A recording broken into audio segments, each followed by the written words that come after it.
All right, Piece of the Planet. You know what it is, Adisa Banjoko, Bishop Chronicles, and like it's really important to me that we keep our mental health going on, and chess is a great way to keep your head sharp, right? Everybody knows I love chess. I love to play it. I love watching people play it. I love talking about it. And so we have the amazing Judit Sztaray. Perfect. Thank you. All right. From Mechanics Club in San Francisco, which a lot of people don't realize is the oldest chess club in America. That's right. That's right. Thank you so much, Adisa. I'm really happy to be here and honored to be your guest. Yeah, no, this is great. This is great. We've been talking for a long time, and I'm very grateful for the work that you do in San Francisco and all over the world, really doing a bunch of different chess stuff. So can you first please tell people about the Mechanics Club, because it is the oldest chess club in America? Can you talk about that and then talk about what you do there? Yeah, absolutely.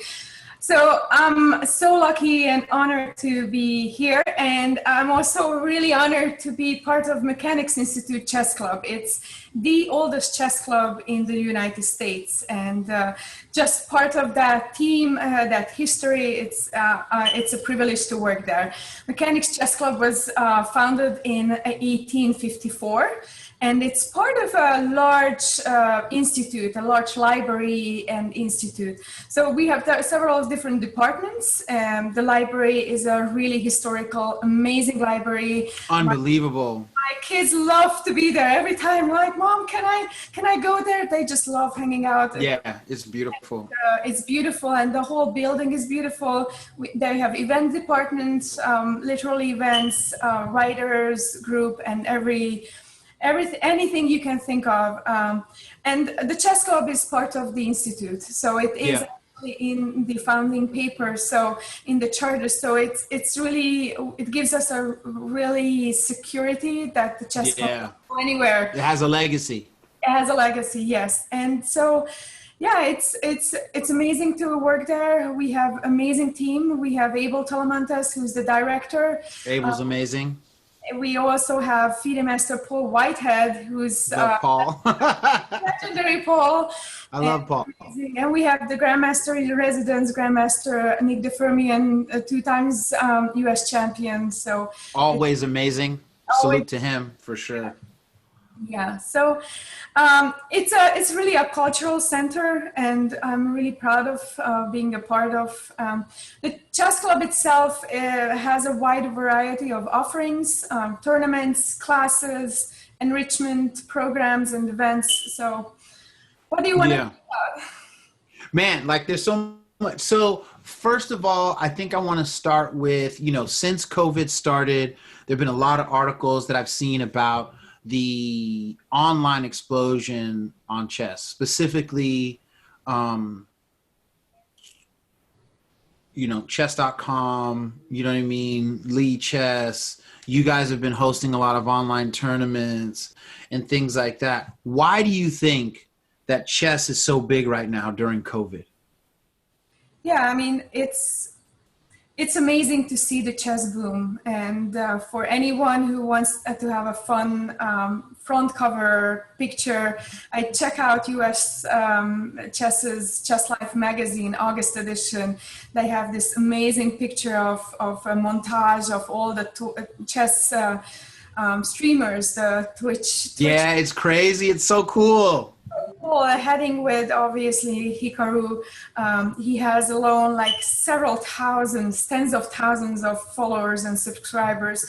I mean, it's unbelievable. That is the key to stay connected during shelter in place, right? So that's the single and most single reason I think why chess become really popular, because chess gives you the opportunity to stay connected, to play, to connect with your fellow friends and new players, but still while keeping it safe. Right. No. That's true. The shelter in place order, really, right?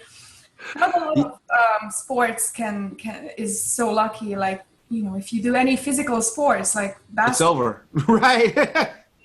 So, but chess could make that transition of, even the over-the-board chess is suspended and it's on pause now. Online chess evolved in a way that a lot of things can be replicated and can be mimicked, like chess tournaments, even online rated chess tournaments. So it's pretty cool to see. No, it's been really cool to see. And you guys have been hosting a lot of great tournaments, especially for the young people. One of the things that I've been thinking about in regards to chess growing so much is that so many people already play or know how to play but don't, right? And so now they have a chance to play, right? They do play chess, but they're running around living. They're running around at school. They're running around at their job. They're running around being a parent. And now they're stuck at home, right? And they're like, let's play chess, you know, because they can, right? Exactly. And so I think the key is to offer something for everyone, right? Something for a beginner who just know how the pieces move and they want to get a little bit more exposure, learn a little bit more. Offer something for the kids who just want to fool around and nothing. Exactly. Offer something for the serious players. You know, online rated. US Chess has rolled out all these online ratings, which previously wasn't existent. So it's really the US Chess Federation really evolving with the time and with the time we are living in. So it's really good to see they have rolled out USCF online ratings, and now we have different online ratings: the regular rating, the blitz, and the rapid rating. So it's very quick rating actually. Right. Yeah. No, that's awesome. And then something for the older folks too, like they are not comfortable playing, but they want to learn, still high level because they can play in a decent level. So we have classes like Paul giving this amazing end game class, for example. So that's what I need. My end game is trash. Oh, please help me. I need to log in. I'll forward you the information, and we please. A 6-week course, so you can take it. Wow. I got to do it. Because my end game is trash. And Josh Waitzkin told me, start with the end game, and I've never done it properly. You know what I'm saying? Never done it properly. Yeah, because, you know, you survive the opening, you survive the middle game, and then you can't convert. And then you're... It's horrible. That is the worst feeling ever. Yeah, that is the worst feeling ever, to not be able to kill someone's king after you've pretty much cleared the board. Exactly. It really, you know... Take post class. It's very fun. All right. Well, I'm gonna definitely do that. You know, one of the things I needed to ask you about was, you know, I'm a father of 2 girls. I've taught a lot of young elementary, junior high, high school, college age women chess, and what I've kind of felt like over the years is that it's not hard to get girls or young women to start playing chess. It's hard to keep them playing chess. Yes. Do you agree with that? And why do you think that is? I have my own thoughts, but I'm curious as to what you think. Well, I'm curious your thoughts, but let me share mine. I think chess has come a long way from having only a few % of the girls being, or the membership being girls, to all the way, I think now it's currently 17% of US chess membership, which is a huge improvement, but still, yes, you're right. We get the girls, they stay in, and then they leave. And I think the single most important is socialization. Like they don't have friends there, because if a class of 10 gets 1 girl, right, that's 10%. That's not so bad, right? Right. Have a second girl to socialize with. And for girls, it's so much more important than for boys, I feel. I have 3 girls of my own, age 16, 12, and 9. And if they don't have a girlfriend in the class, in the camp, it sours quick, huh? Sours quick, and it's really hard to convince them to go back. So I think if that's why I think what Susan Polgar Foundation, Grandmaster Susan Polgar, she is the first female grandmaster. She started this wave of all girls tournaments and all championship, and offers scholarship to so girls. Important. Yes, and I think that that leadership in chess is really needed. And I think I'm trying to follow her lead, and I know a lot of others are trying to follow her lead, and it's good to see that. Yeah, no, I think that's a big deal. My personal theory on why a lot of, at least my personal observation, has been that, especially in my years working mainly with high school age girls, is that girls lose a lot of their passion for chess when they find a passion for boys. Or when boys find a passion for girls, because at first the girl's like, ha ha ha, I just like playing chess. And then like the guy is like, I like playing chess too. And then she starts beating him and he's like, I don't like losing. So then she stops playing. I've seen that happen 100 times. And I hate that. Girls, if you're beating a guy in chess, keep beating him. And if he leaves, find another guy to beat, or find another guy who will beat you. And you know what I'm saying? So you can learn together. But like, don't quit chess over boys. Horrible way.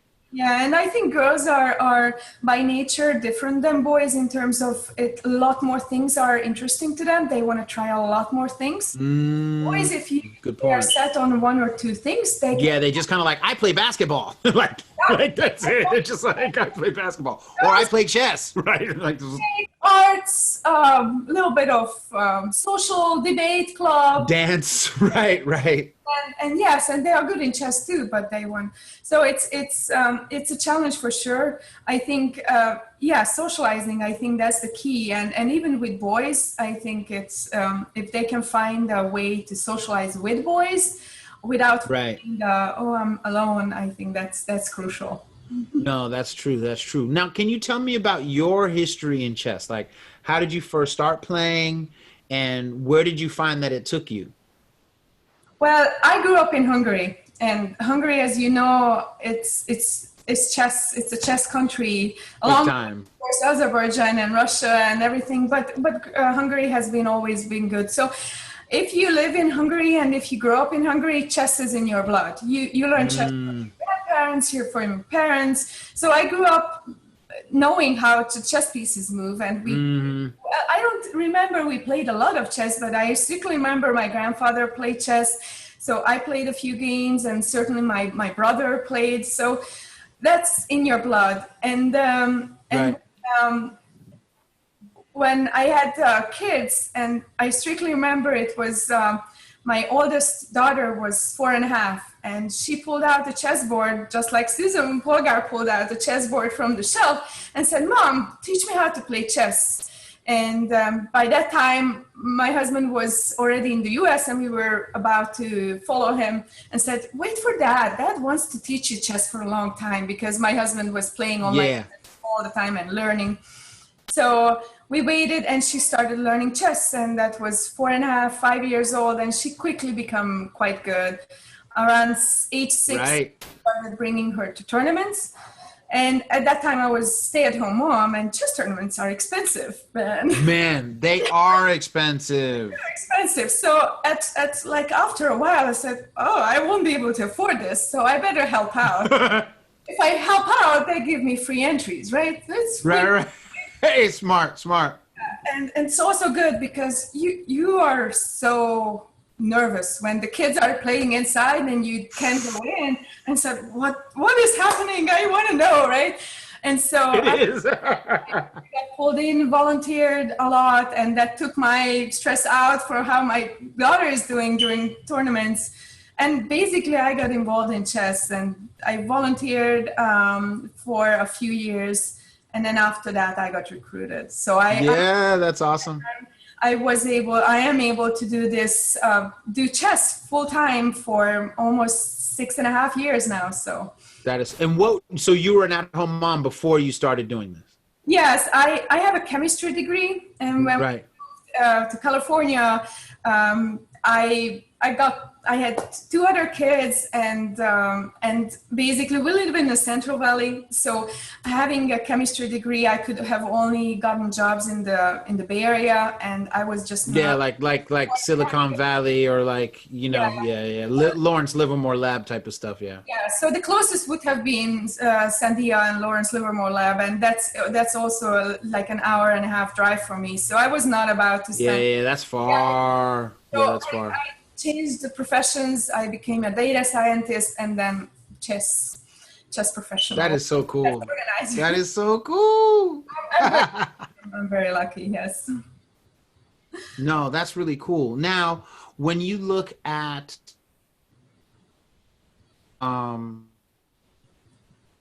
chess today in America, to make the competitive chess world not feel more inclusive, but be more inclusive. Like, what do you think? Because like, I just feel like there's two separate chess worlds. I feel like there's like the street chess world, or like the casual, what we'll call a casual chess world, right? We have the competitive chess world. Yeah. And so, should something be done? Maybe nothing needs to be done. I mean, like, I don't know. Like, should the major chess clubs, etc., be doing more diversity outreach?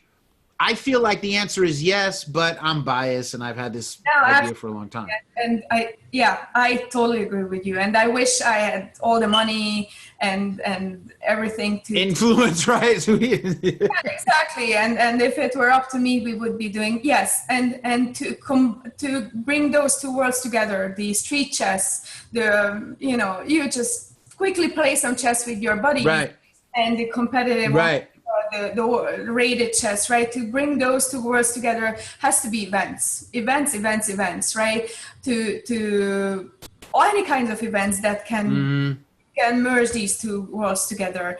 And the other thing is that I'm very proud and honored to work on the accessibility committee and special circumstances committee that's focusing directly to have the events more inclusive, whether that's beautiful, inclusive or health-wise inclusive, or something. I think that's very important to work on this. Yeah, events. So if we should offer more events, free events. These should be free events. Otherwise, the whole trying to merge the street chess is not feasible, because no, I think that's real. I think that's very real. Yeah, and I hope that more and more benefactors or funds, grants realize this, and organizers could be applying for those funds, and organizations to prioritize this. I know mechanics have been trying that. Obviously, this whole COVID situation has put a stop on that, or a hold on that. I know, it's put a big pause on it for sure. So, yeah. Is there, speaking of events, what events do you guys have coming up online that people can participate in? So not participate, but let me brag about an actual diversity event. Okay. We have a fun Blitz tournament coming up on the August 15th. Okay. That's bringing together North America and South America, the continent. What? Tell me about this. It's gonna be it's an exclusive event in terms of it's only for title players, but it's free event for the title players without any prize money. So it's really just for the passion of chess. Right, just for the love. For the love of chess, and showcase South America, showcase Mexico, and all these Spanish, South American countries. Speaking countries, yeah. How the chess is thriving there. And it's amazing. We have 75 title players confirmed as of today.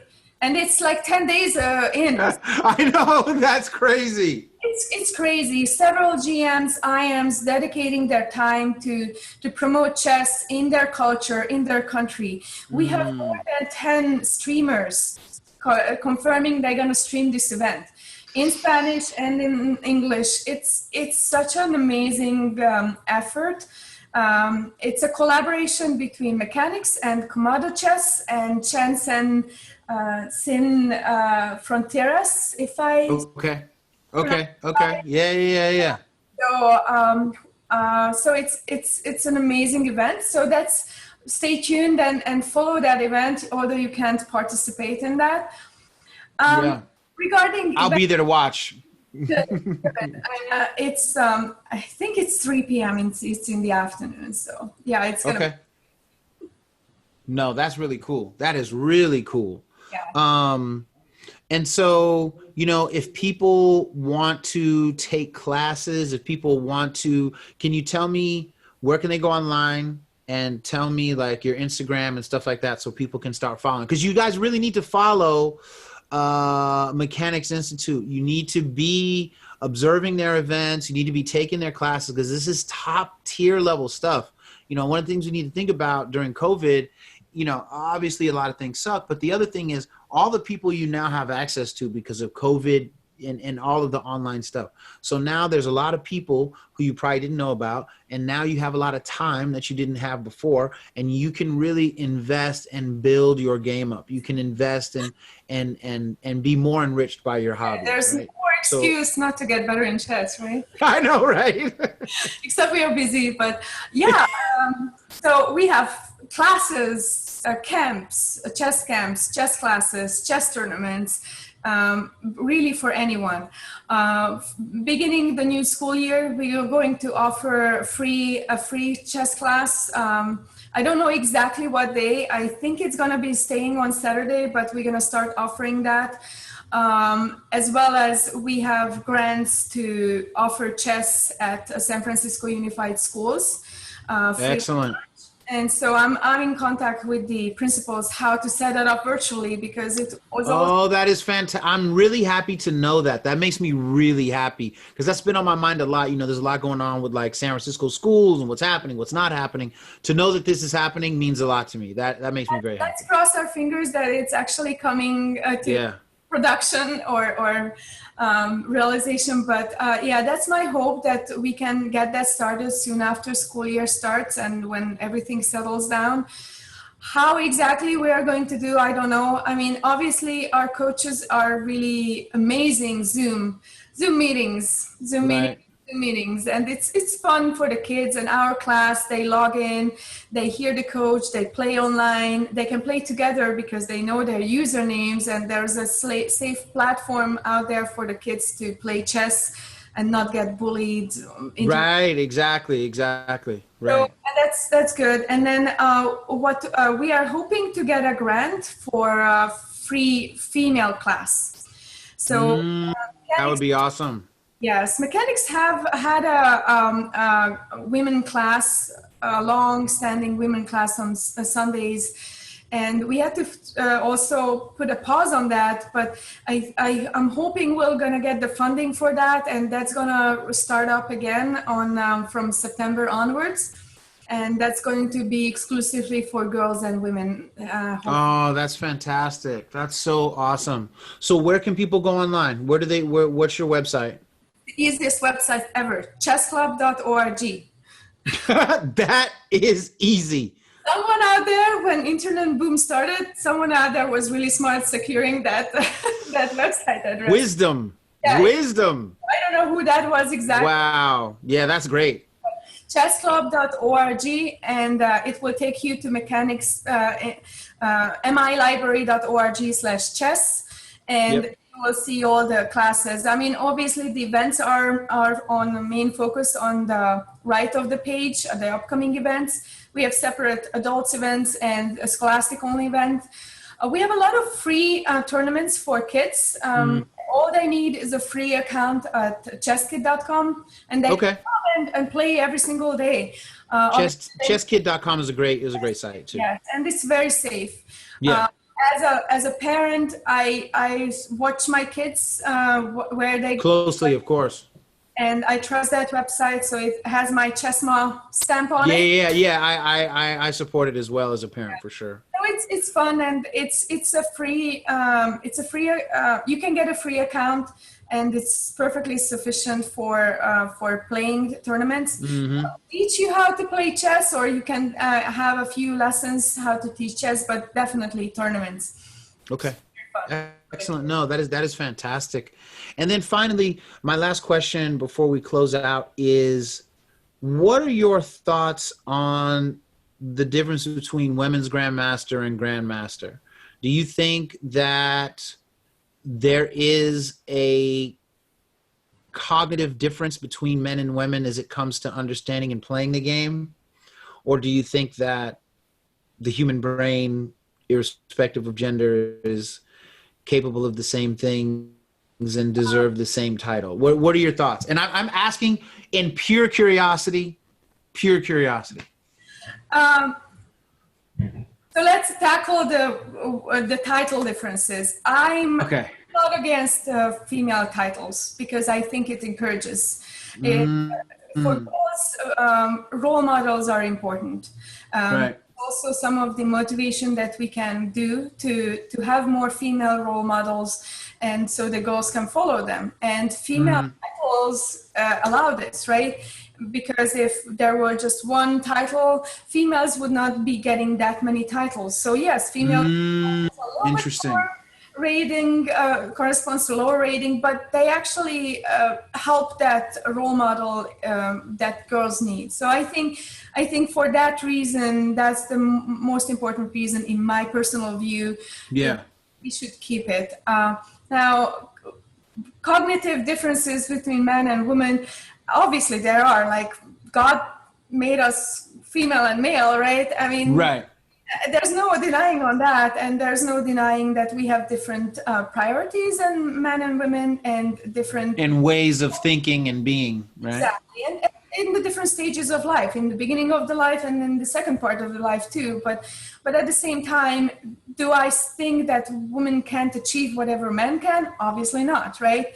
And so putting a barrier. You're an amazing chemist and data scientist, so we're clear. We're clear on the intelligence of women and their potential and manifesting actionable intelligence. On women is not good, but at the same time, we should embrace our differences. Like, I'm a woman.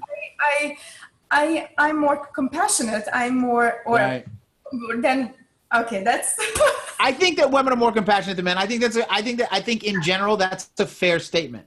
Yeah, but men are better in a lot of things. So I think if we could start learning how to embrace our differences and help each other to be better in those areas, and give each other a room for those differences, those different specific areas, I think that would be a lot of improvements for this world. But anyway, that's my. Yeah, no. I think that's cool, and I appreciate that, because I think that, one of the hashtags that I use, and one of our first really big events that we had that dealt with education and chess and stuff, was called Unity and Diversity, right? That we really believe that, like, the power of chess, right, isn't the rook or the knight or the bishop or the pawns. It's their unity. It's their coordinated expression. It's how they protect each other. It's how they sacrifice for one another for a greater good. You know what I mean? And so I think that unity and diversity is where the power of chess as an actual game and as a cultural tool is, right? And so, no, I really appreciate you for coming on Bishop Chronicles. If you have any final thoughts or any information you want to share, like please feel free to do it now. Absolutely. Yeah, there's a lot of the final thoughts I want to tackle is the online chess and cheating. I think a lot of people are afraid of online chess because of cheating. But there are a lot of fools that be cheating. They have these things that they'll use, and when you move, another guy will put your move into a computer and they'll say, "Oh, do this." You see what I'm saying? And then you're on the other side just doing your best, and you don't realize that somebody else is completely Yeah, exactly. Yeah. But I want to emphasize that that's a small part of the community, right? And That's true. possible to fight against cheaters. We have tools, organizers have tools, and organizers, we are really trying to hunt down on those cheaters, and don't let those few people ruin your willingness to learn chess, to be a part of the online community. And so I'm a big advocate of holding online events, holding online chess, and not to be afraid of cheating, and thus we shouldn't. Right, and just play and enjoy, man. Yeah, exactly. Yeah. And have trust in the system. Have trust in your tournament organizers that they're gonna catch the cheaters. And Right. and hopefully you will have another good event and another good event. So there's a lot of work going on within US Chess and within the organizers, different organizers. Educate each other, we help each other, and share tools and tips and tricks how to improve and how to catch more cheaters, and be able to more confidently say that come play online because it's fun, and it's making your brain work a little bit, making your develop skills that you can use later on life, and that's so important. And if parents and kids realize that these are all skills, not necessarily know how to finish off a game and checkmate your opponent, but how those skills will reflect in your life. Decision making, planning, not to be afraid of losing, giving it another try. I mean, how often did you have a project that went south and then you tried again? Right, and you figured it out, right. And chess helps in these and build confidence in kids, and this is very important. And I'm very passionate about spreading kids. No, it's beautiful. And again, I just really want to thank you. I want to thank Andrew, right, for all of his coaching of the kids and stuff like that. I want to thank Abel. I want to thank Nick. I want to thank Paul. I want to thank all of you for what you do at Mechanics Institute. It's very important to the Bay Area. It's very important to the entire nation, right? Again, this is the oldest chess club in North America, and it's on the West Coast. And I think that we, no disrespect to Marshall, no disrespect to anything that's going on in St. Louis, no disrespect to anything that's, we got love for everybody, right? Like, it's all America. But what I'm saying is that, the West Coast is where this whole thing popped off, man. We have to be excited about that, and we have to not forget that, and we have to remind the world of mechanics. We have to remind people of the history of this club and this community and their dedication to the Bay and the world's cultivation of chess. So thank you so much again for being on the show. All the work you do, I know the hip hop chess and your involvement in the chess community, it's amazing. And I want to encourage everyone, money should never be a barrier. So if you want to learn chess, reach out to you or to me and get in touch, and we'll make it happen. We'll figure it out. We will absolutely figure it out, because chess is important. And listen, if you're a parent, that these are crazy times, unstable times. We don't know what's going on. What better game than chess for your child to try to step out into a new world that is different, that is unusual, that is potentially threatening, just to be honest, right? That is unstable, right? A game like chess is going to help them trust themselves. This is a game that's going to help your children trust their own mind. And this is one of the reasons why I use it for myself, is to trust my own brain. Do I see, is it what it looks like it is? Can I do that, and it works? You need that. Our children, American children, the world's children coming into a post-COVID world need a peaceful world, and they need to be able to think for themselves. And so, chess is a great tool. So, like she said, if there's any problem with finances, reach out to me, reach out to Judith, and we'll figure it out. Thank you so much, and appreciate you being on Bishop Chronicles, and you and everybody at man, like, I have so much fun there. And like, that's what's killing me right now because of COVID. Like, I was loving the nighttime games and watching all the families and all the people and all the kids and all the elders. And I mean, it's just beautiful stuff, man. I'm missing my mechanics family. Tuesday nights when 100 people showing up on a Tuesday night and playing chess. But we'll get there. We'll get there. We will. We will. So thank you. And then again, I want to shout out Andrew Sztaray one more time because, you know, like we met when he was in college. Yes. And I was giving a talk and we had dinner together and he was at the same table I was and we just kept talking. So then when he moved out here, we reconnected and it's just, I love that type of stuff, man. So. Yeah, Andy is amazing. He's involved in college chess a lot. So yeah. He's on the college chess community from US Chess, and yeah, he made a move here, and I'm very proud that he's able to teach for mechanics. Yeah, kids love him. He's busy with chess camp this week, so 9 a.m. till 12 noon. He's coaching chess for us this morning. He's grinding, man. Well, shout out to Coach Andrew, and thank you again. And you know, check out Mechanics Club. Sign up for their tournaments if you want to play. Sign up for the classes if you want to learn. And don't forget that, you know, chess is a way that all of the people of the world can unite under one game. All right. Thanks again. Thank you.